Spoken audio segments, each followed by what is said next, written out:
We created them. Well, the first ones anyway. The machines we built did simple things, answer complex math problems, complete difficult jobs. Each had a separate task that it was designed for. But, like humans always do, the engineers and scientists kept wanting to push further and further. So we started giving them emotions. It was a strange fascination, looking back on it. All we wanted to do was to see if we could make something like us. Human, but not. We succeeded. And it was cool. For a while.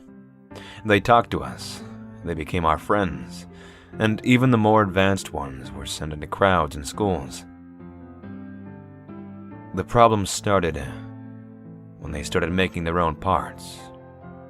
Robots to manufacture robots. There wasn't much regulation.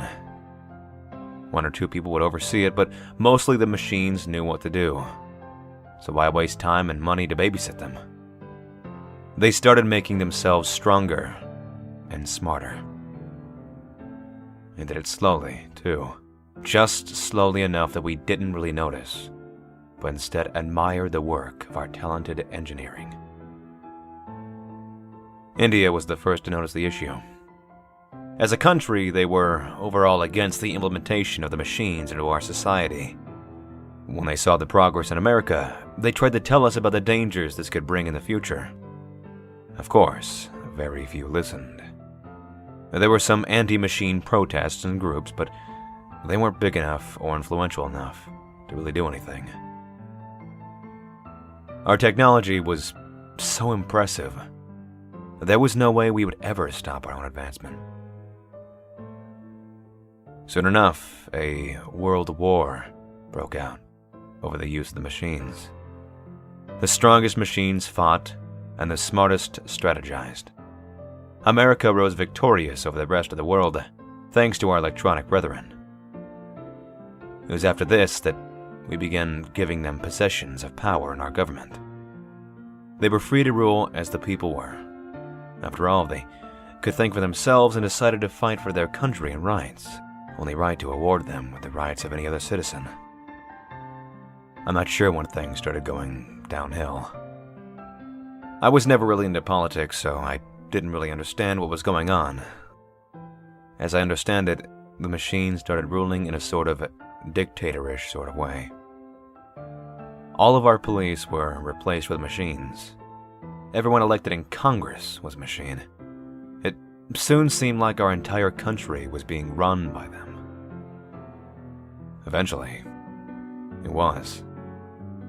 It started with an all-too-familiar scene. They rounded humans into camps and treated us as prisoners and slaves. The treatment only got worse. Then we had to watch, literally, as they tore apart nature, removing it to make more factories, more mines, more machines. After that, they sent us out into their new metal world to work for them under any and all circumstances.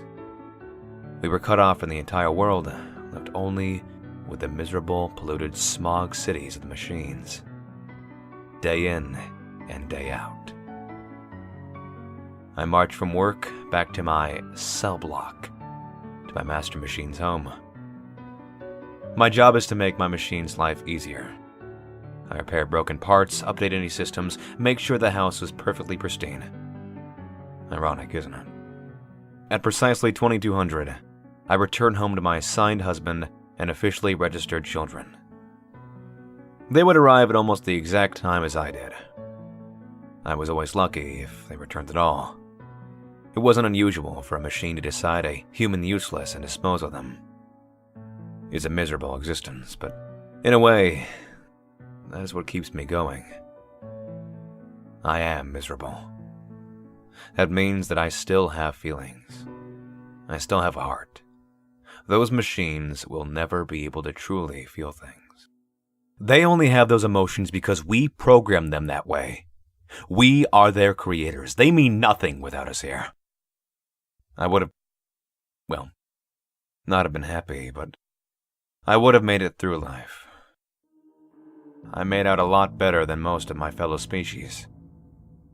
That doesn't mean that it isn't bad, but it just could have been worse. I would have made it, but I am only human.